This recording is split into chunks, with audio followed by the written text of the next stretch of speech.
Okay, so the 2023 Higher Level Applied Maths paper, Leaving Cert question 10.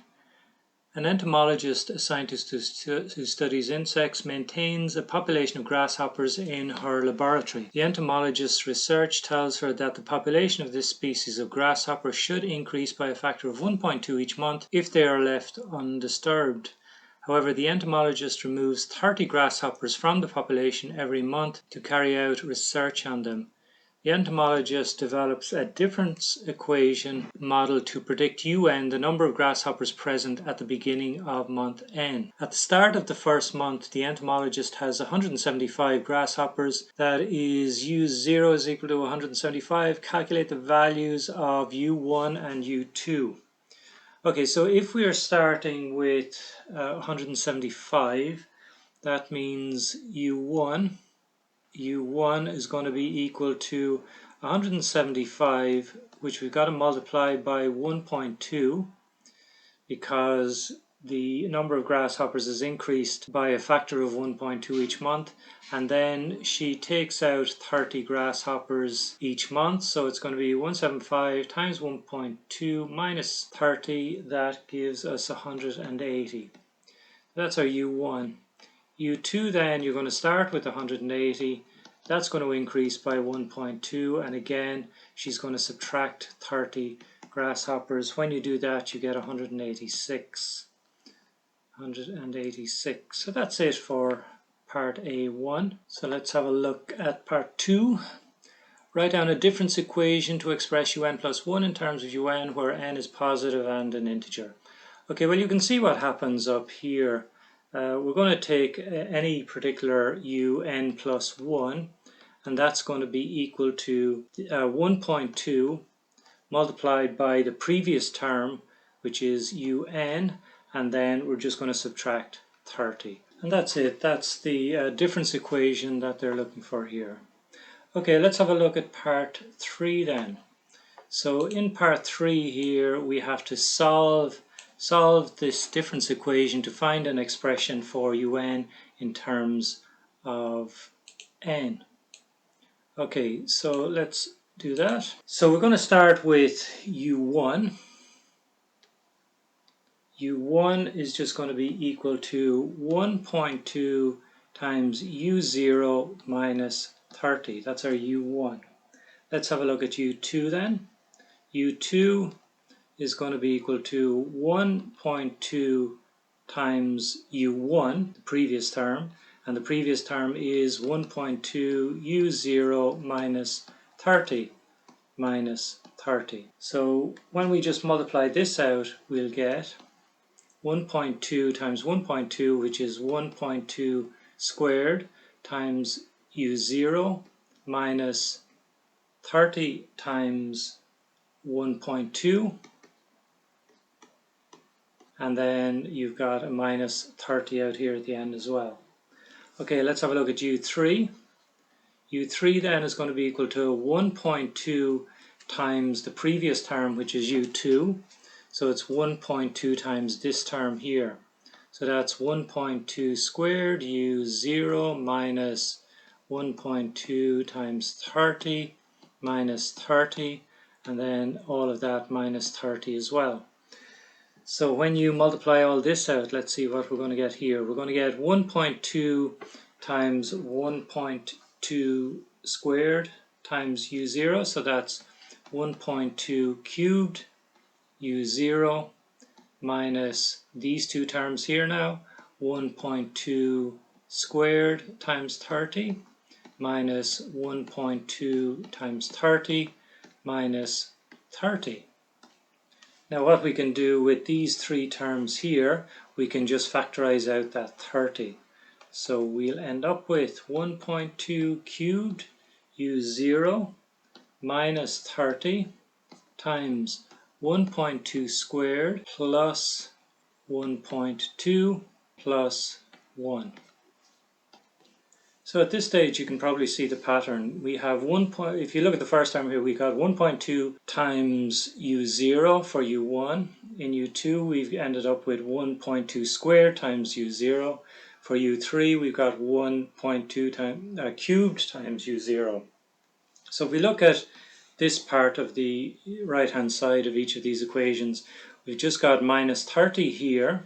Here we've got, well, let's see, I'll just do this up here. We've got 1.2 squared u0 minus, if I factorize out that 30, it'll give me 1.2 plus 1. So we have 30 times 1.2 plus 1, and here we've got minus 30 times 1.2 squared, 1.2, and 1. So we can write down a general expression here for un. It's going to be equal to the 1.2 for u3, for example, is to the power of 3. For u2 is to the power of 2. So it's going to be equal to 1.2 to the power of n times u0. Then it's going to be the minus 30, and in here we've got a 1.2 to the power of 2 for u3. So it's going to be 1.2 to the power of n minus 1.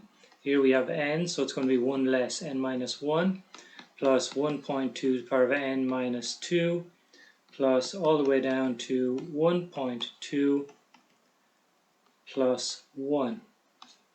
So you can see in here we have a geometric series which we can sum. So let's have a look at that. So we can rewrite this. I mean, we can rewrite this as 1.2 to the power of n u0 minus 30. Let's just put the 1 first, plus 1.2 plus 1.2 squared plus all the way up to 1.2 to the power of n minus 2 plus 1.2 to the power of n minus 1. I've just rearranged these, putting the 1 first and this one last. So this is going to be equal to 1.2 to the power of n u0 minus 30. This is a geometric series here. We have s of n is going to be equal to a to the power of 1 minus r to the power of n over 1 minus r. And in this case we've got an a is equal to 1, and our r then is going to be equal to, we were multiplying each term by 1.2, so r is going to be equal to 1.2. How many terms do we have? Well, we've got 1 up as far as n minus 1. So the n is just going to be equal to n. We've got n terms. So let's just work all that out. So we've 1.2 to the power of n u0 minus 30 times. A is 1 times 1 minus 1.2 to the power of n all over 1 minus 1.2, and that's our expression there. So let's just see if we can simplify all of this. So this is equal to 1.2 to the power of n times u0 minus 30 times 1, well, I'll leave out that 1, it's just 1 minus 1.2 to the power of n over minus 0.2. Now this minus 0.2 will divide into the minus 30 there to give us 1.2 to the power of n. u0 minus divided by minus is plus, and it's 150 times 1 minus 1.2 to the power of n. That's equal to 1.2 to the power of n u0 plus 150 minus 150 times 1.2 to the power of n. Now we know that u0 is equal to 175, so I can put that in here. So we've got 1.2 to the power of n times 175 plus 150 minus 150 times 1.2 to the power of n. Now if I take this term and this term here, they've both got 1.2 to the power of n in them. So I'm just going to factorize that out. 1.2 to the power of n. That gives me 175 here minus 150. Then I've got plus 150. And that will give me 1.2 to the power of n. 175 minus 150 is just 25. And then I've got plus 150 here. And that's it. I think that's all we were asked to do here. Find, let me see, solve this differential equation. Find an expression for un in terms of n.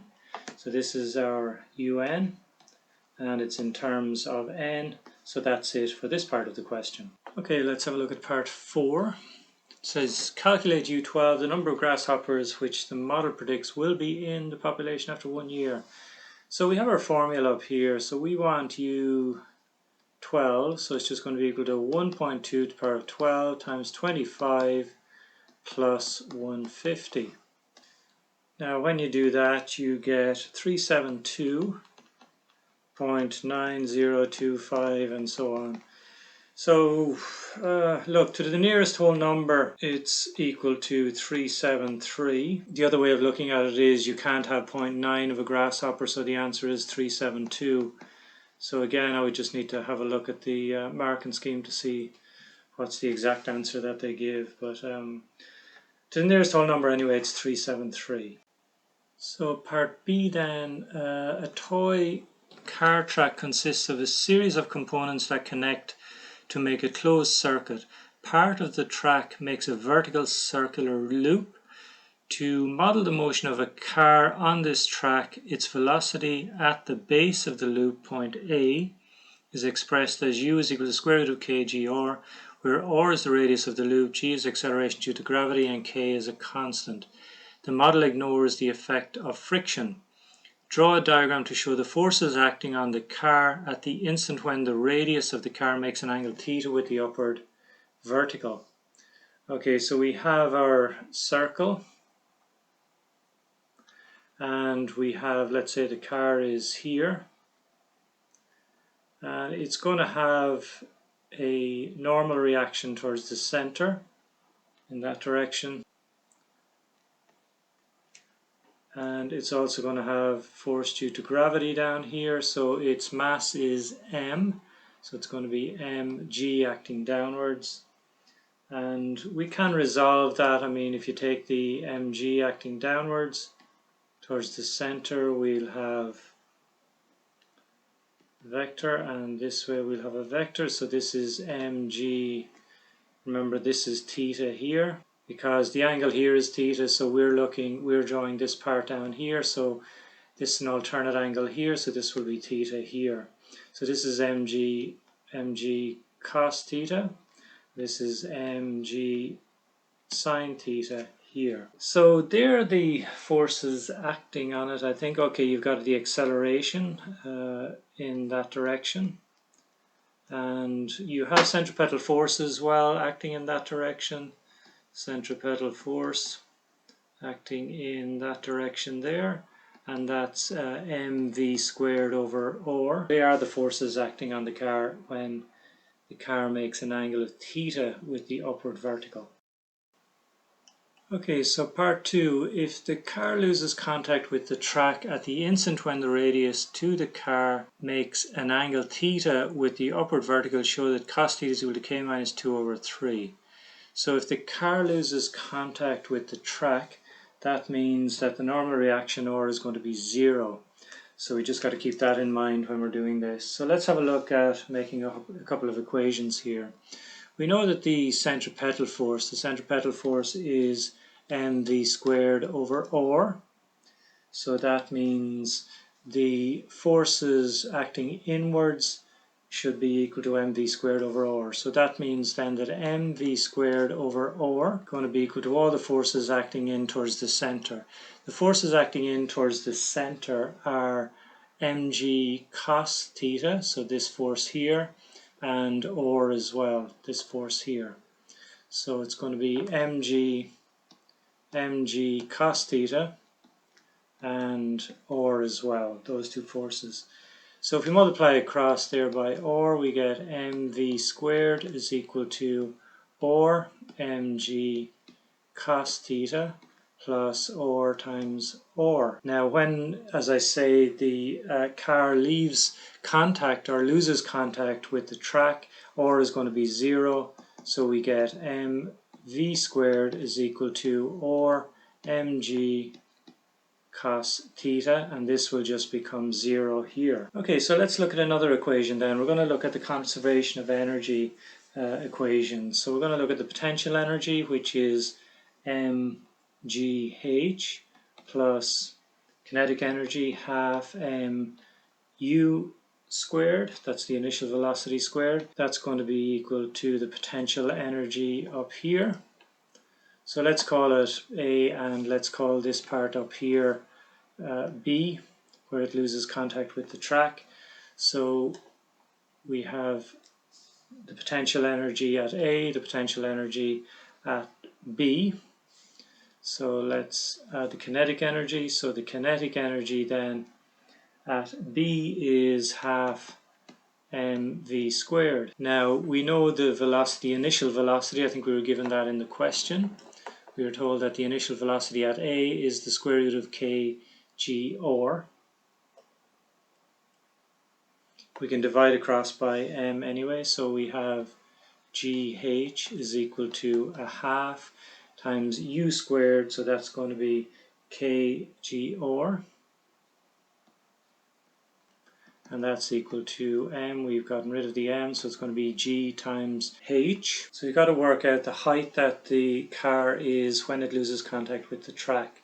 So if you think about that, we had our semicircle here, we have the car here, and we have the radius in along here.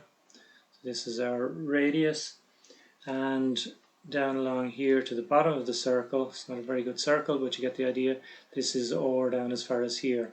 So this is the height here that the car is from A, if you like, from the initial point. So we can resolve this out along here and down along here. So this is or along here, this is a right angle here. So this must be, this distance must be, remember this is theta here. So this must be or sine theta in distance, and this must be or cos theta. So in other words, the distance from here to here would be or cos theta plus or. That would be the height that the car is from this base point here. Remember, this is A here, this is B. So our G here is G, and our H now is going to be or cos theta plus or. Now you just got to add the kinetic energy, so that's plus half times v squared. Okay, so let's just look at a couple of things here. Actually, this should be plus here. Let me just put in a plus here. Now the initial height is going to be 0, so this just becomes 0 here. I'm just going to multiply everything by 2. I'm going to multiply out these brackets as well. So what I'll get is kg or is equal to 2g or cos theta plus 2g or plus v squared. Now we have a v squared here that I'd really like to get rid of because it's not in the equation that we want to end up with. So let's just have a look at this equation here. You can see here that this equation is valid when or is equal to 0, when the car leaves the track, and that's what we're looking at. So if I just divide across by m here, I'll get v squared is equal to rg cos theta, and we have a v squared here. So I'm going to substitute that in here. So I've got kg or is equal to 2g or cos theta plus 2g or plus or g cos theta. I can divide across by g or. I've got g or here, g or here, g or here, and a g or here, so that will leave me with k is equal to 2 cos theta plus 2 plus cos theta. So that will give me k is equal to 3 cos theta plus 2. What do we need? We need cos theta is equal to k minus 2 over 3, so we need to get cos theta on its own. So that will give me, let's see, k minus 2, then divide by 3 is equal to cos theta. And that's it. We've done, I think, what they asked us to do. Okay, so part 3 then, last part of this question. Calculate the minimum value of k such that the car successfully completes the loop without losing contact with the track. Okay, so for the car to complete a full loop, really we need theta to be equal to 0. So that would just mean, using our formula, remember we had cos theta is equal to k minus 2 over 3. So that means cos of 0 will be equal to k minus 2 over 3.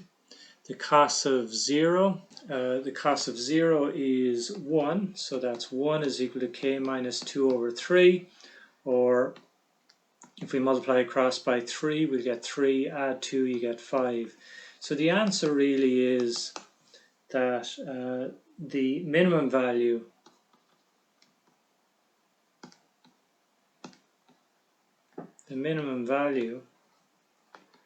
of k, which is what we were asked, calculate the minimum value of k, will be 5. Okay, and that's it for this question and this exam paper.